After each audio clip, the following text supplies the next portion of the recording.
महागठबंधन में seat sharing का पेंच उलझता ही जा रहा है। सूत्रों के हवाले से खबर मिल रही है कि कांग्रेस को 10 सीटें ही साझा करने को आरजेडी तैयार दिख रही है।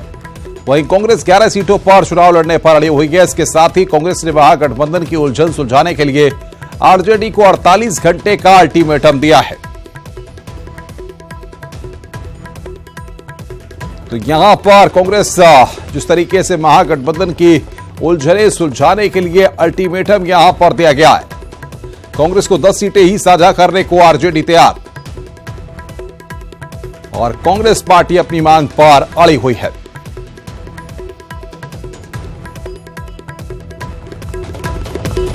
ग्राफिक्स के जरिए अब आपको समझाने की कोशिश कर रहे हैं कि आखिर कितने अनार और कितने बीमार।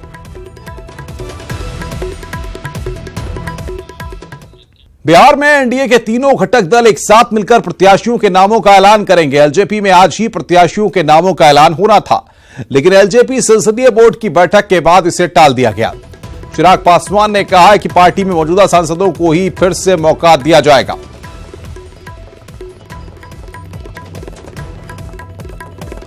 तो लोकसभा चुनाव 2019 के बारे में यहां पर जो अपडेट्स आ रहे हैं उनको हम आपको बता रहे हैं।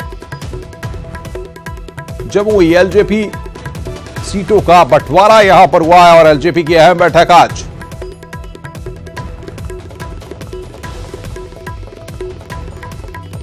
रामविलास पासवान के साथ चिराग पासवान का यहां पर मंथन। अब देखना है कि बिहार की 6 सीटों पर प्रत्याशियों के नामों पर चर्चा हो रही है, उसके बाद क्या कुछ निकलकर सामने आता है।